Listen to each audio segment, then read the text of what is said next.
Olá, turma. Olha nós aqui de novo. E agora vamos entrar na endocrinologia. Turma, é uma parte que bioquimicamente é muito importante, tá? Porque nos laboratórios clínicos há uma solicitação de enorme quantidade de exames para avaliar a função endócrina, tá? O sistema reprodutor feminino, ele é funcionalmente dependente de um sistema hormonal harmônico, tá? Então, os hormônios sexuais femininos é que controla a função do aparelho reprodutor feminino. Tá? Esse aparelho reprodutor ele é regulado por hormônios da hipotálamo, hipófise e da glândula, tá? Então, o hipotálamo, a hipófise e a glândula sexual feminina, que é o ovário, é que faz a regulação do aparelho reprodutor feminino, tá? Então, o hipotálamo, ele produz um hormônio que estimula a parte da hipófise que produz os hormônios gonadotróficos, são hormônios que têm trofismo pela glândula ovário, tá? E esses hormônios fazem com que o ovário produza os hormônios ovarianos, que vão regular o ciclo menstrual, vão regular a ovulação, tá? Então, é assim que funciona, tá? Então, é uma cascata que faz com que funcione normalmente esse aparelho reprodutor feminino. Tá? Então, olha, o sistema hormonal feminino ele é controlado pelo eixo hipotálamo, hipófise, glândula. Tá? A secreção dos hormônios ela é relativamente constante durante todo o ciclo ovariano, porém, de forma circadiana, né? Ou seja, aumentando e diminuindo de acordo com a fase do ciclo menstrual. Tá? Então, o que é hormônio? Hormônio é toda substância química, tá? Produzida por um tecido específico chamado glândula, tá? E ele trabalha como se fosse um mensageiro, ou seja, ele vai lá e fala, olha, funciona. Então, isso quer dizer hormônio, tá? Ele é um mensageiro.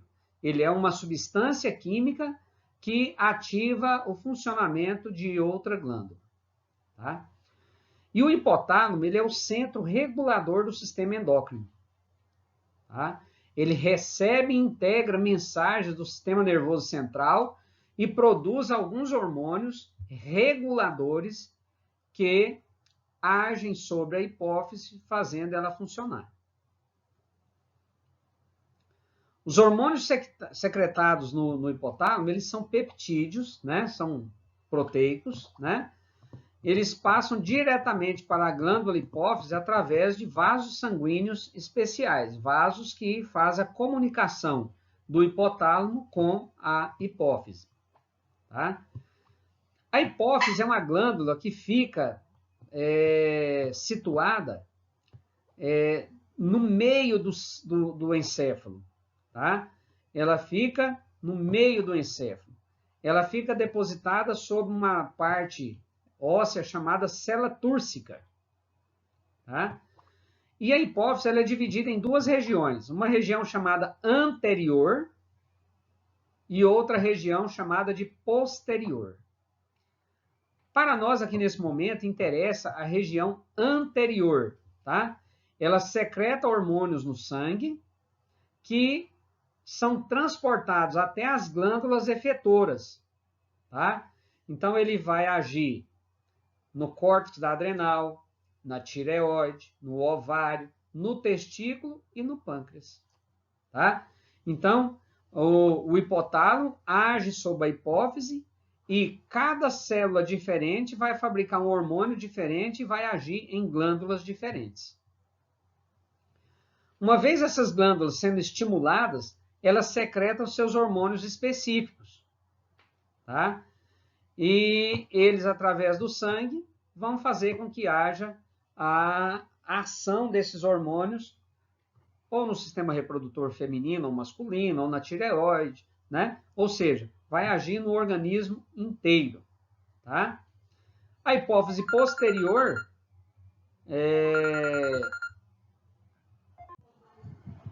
Então, turma, a hipófise posterior, ela é uma continuação do sistema nervoso central, tá? E ela, na verdade, ela não produz nenhum hormônio. Ela somente armazena e secreta um hormônio produzido pelo hipotálamo, que é a vasopressina, também chamada de ADH, tá? Então, é só isso que ela faz, tá bom? Só isso não, é isso que ela faz. Bom, aqui nós temos um esquema mostrando como que a hierarquia do sistema dos hormônios sexuais femininos, tá? Então, vocês vão ver aí que né? Ó. Tá. Então, tá lá, ó. O sistema nervoso central, através do hipotálamo, né?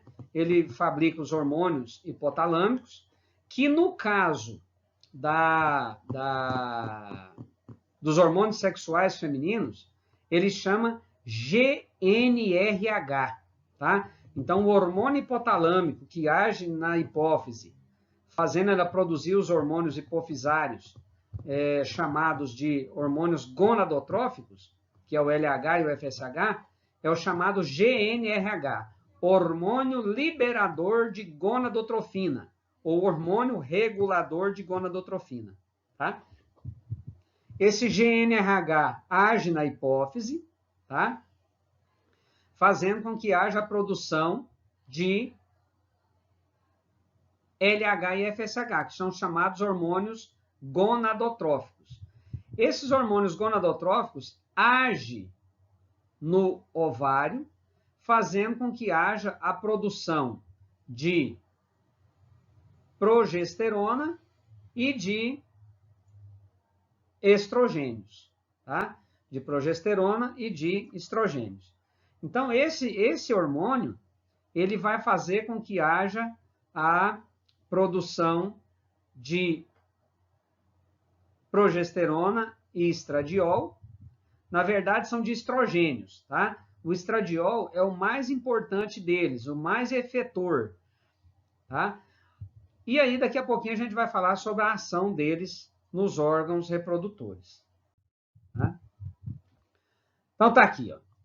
Né? Esse complexo hipotálamo-hipófise, ele controla a produção de estrogênio e progesterona, e esses hormônios agem em todo o corpo da mulher, tá? Mantendo a gravidez, preparando para a gravidez, ou seja, são hormônios que fazem com que haja uma perpetuação da espécie, tá? Esse slide aqui é maravilhoso. Então, aqui ele mostra o ciclo menstrual uterino, mostra o ciclo menstrual ovariano, mostra os níveis dos hormônios ovarianos durante o ciclo e os níveis dos hormônios gonadotróficos hipofisários durante o ciclo. Então, olha, dia 0 é o dia do sangramento, tá? Então, toda mulher começa a contar a menstruação a partir do sangramento menstrual, tá? Então, olha lá que vocês vão ver que no dia 0, o LH, o FSH, o estrogênio e a progesterona estão em níveis basais, tá? Estão em níveis basais. E olha lá, o folículo, né? Lá no ovário, o folículo está intacto. Ele está iniciando a sua maturação. E olha a camada do endométrio, né? Olha o sangramento que está ocorrendo. Ela estava bem espessa, bem grossa, né? E aí ela começa a descamar onde ocorre o sangramento. Geralmente, isso acontece durante os 5 primeiros dias, tá? Do ciclo menstrual. Então, essa fase é chamada de fase menstrual ou menstruação. A partir do 5º dia, cessa o sangramento e começa a aumentar os níveis de estrogênio, porque começa a aumentar o nível de LH. Olha lá em cima. LH quer dizer hormônio luteinizante. Hormônio luteinizante é o hormônio que vai fazer com que ocorra a formação do corpo lúteo. Pessoal, o corpo lúteo é exatamente quando ocorre a ovulação, tá? Quando ocorre a ovulação, esse folículo, de onde saiu o óvulo, ele se entumece de colesterol, olha lá que ele fica amarelinho, lá no ciclo ovariano, tá? Ele fica amarelo, e esse amarelo quer dizer lúteo, tá? Então, por isso que chama corpo lúteo. E esse LH é o hormônio que vai fazer com que haja a ovulação e haja a formação do corpo lúteo. Então, vocês veem que tem um aumento de estrogênio. No dia da ovulação, lá no 14º dia, você tem um pico de LH maior do que o pico de FSH. FSH quer dizer hormônio folículo estimulante. Um hormônio que vai fazer com que haja a maturação de um folículo, tá? Então, depois da ovulação, já começa a haver a maturação de um novo folículo para menstruar no mês subsequente, tá? Olha aqui no ciclo uterino, depois da ovulação, o endométrio está com a camada bem delgada. E à medida que o estrogênio vai aumentando, ele vai aumentando também. Quando ocorre a ovulação, aí ele aumenta muito com o aumento exacerbado da progesterona, tá? Então, olha, essa fase do 5º ao 10º dia, ao 14º dia, é chamada de fase proliferativa. Se quiser dividir, pode dividir ela em fase folicular e fase de ovulação, mas ela chama de fase proliferativa. E depois você tem a fase secretora, porque aí vai secretar muito hormônio, né, tanto estrogênio como progesterona, e também pode ser chamada de fase luteínica, tá? Então, nós temos a fase menstrual, a fase folicular, a fase de ovulação e a fase luteínica, tá? São 4 fases. Olha, aqui nós temos cortes histológicos, né, mostrando o endométrio em várias fases do ciclo menstrual, né? Vocês estão vendo aí que ele mostra uma quantidade grande de glândulas e também de vasos sanguíneos, tá? Bom, as alterações que podem ocorrer, a maioria delas são devido a tumores, né? A hiperplasia de algum desses tecidos, tá? Então, mulheres com tumores de hipófise podem apresentar anomalias na função genital, na função reprodutora, tá? Podendo ocorrer dificuldade de ovulação, podendo ocorrer metrorragia, né, que é o aumento do fluxo menstrual, tá? Então, injetando extratos hipofisais nessas mulheres, a função genital se restabelece. É quando a mulher toma gonadotrofina, por exemplo, tá? Bom, uma lesão no hipotálamo, né, pode ocasionar de não funcionar a hipófise e não funcionar o ovário. Então, pessoas que tiram o ovário, né, que faz a oforectomia, né, a ablação dos ovários, isso vai diminuir a concentração de estrogênio e progesterona, não vão ser produzidos, logicamente, porque não tem o tecido ovariano, e isso causa uma elevação de LH-FSH, ou seja, ela vai tentar, de qualquer forma, aumentar a produção dos hormônios ovarianos. Como não tem o tecido, ele vai ficar aumentado. Isso ocorre também na menopausa, tá? Na menopausa, tá escrito embaixo, tá? Então, aqui está o ciclo menstrual, que eu já falei tudo lá para vocês, depois vocês dão uma lida nisso aqui, tá? Mostrando aqui de novo, né, um outro esquema, mas da mesma maneira, tá? Mostrando o pico de LH, de FSH, o dia da ovulação, o comportamento do estradiol e dos estrogênios e da progesterona, né? A evolução do endométrio, né? A maturação de folículos lá em cima, tá? E menopausa? Menopausa é um período, né? A primeira menstruação da mulher a gente chama de menarca. E a última a gente chama de menopausa, tá? Então, a menopausa, ela como é que fala? Antes da menopausa, nós temos um período chamado de climatério, tá? Que é uma preparação para a menopausa. É aquele período em que a mulher já tem uma desregulação hormonal. Ela menstrua um mês, passa 2 meses sem menstruar, às vezes ela passa 15 dias menstruada, ou seja, uma desregulação. Então, isso chama de climatério, tá? É a hora certa de começar a fazer a reposição hormonal nas veias, tá? Porque elas vão passar por esse período com menos características, né? Com menos sintomas. E esses sintomas são mais ou menos de acordo com cada organismo, tá? O que vale para uma mulher não vale para outra.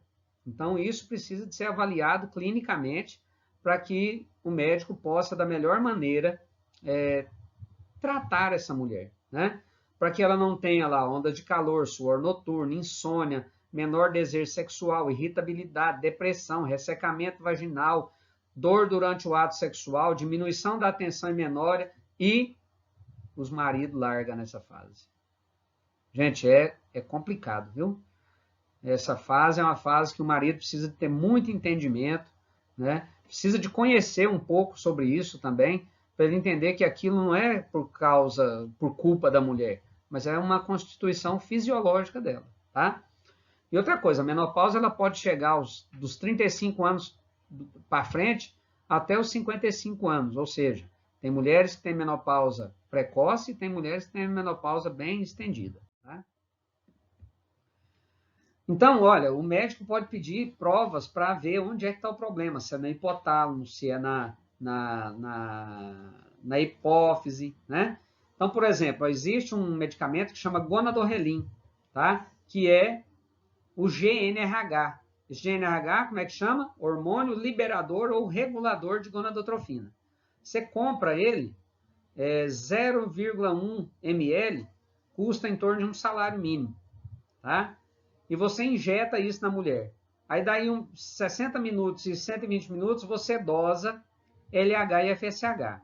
Se aumentar, é sinal que essa mulher tem um problema no hipotálamo. Se não aumentar, é sinal que ela tem um problema na hipófise. Tá? Então, olha para você ver o que os médicos e os laboratórios fazem para fazer provas funcionais. Tá? Aí você vai fazer com FSH, com LH, tá? A prolactina é um hormônio produzido também pela hipófise e ela tem a função de produzir leite, tá? E aí, o hipotálamo, ele produz um outro hormônio chamado de ocitocina, tá? Que também é armazenado na hipófise posterior, juntamente com o ADH, e ele age nas glândulas mamárias, fazendo com que haja ejeção de leite. Tá? Então, esses dois hormônios também são considerados hormônios sexuais femininos, tá? Porque eles também também faz parte da regulação do aparelho reprodutor. Tá? Aí é a ocitocina. Tá? E os estrogênios, eles são em número de 4. E1, E2 e E3. E o E4. Tá? O E1 é a estrona, o E2 o estradiol, o E3 o estriol e o E4 a estrina. Tá? Então, o E2 é o hormônio mais efetor durante a fase reprodutiva da mulher, é ele que faz a função. Quando a mulher entra na menopausa, aí aqueles outros faz mais a função, a estrina, estriol, estrona, tá? Então, em fase de menopausa, às vezes os médicos solicitam a dosagem desses outros tipos de estrogênios. A progesterona, né, é produzida lá na cicatriz do folículo, né, de onde saiu o óvulo, tá? é um hormônio que age em todo o organismo da mulher, preparando para a gravidez. E se ela engravidar, é ele que vai manter a gravidez. Então, antes da formação da placenta, ele mantém níveis altos de progesterona até a nidação e formação da placenta. Depois, a placenta assume a produção de progesterona até o final da gravidez. Bom, é isso, gente. Depois a gente conversa mais sobre isso lá no estágio, tá bom? Grande abraço.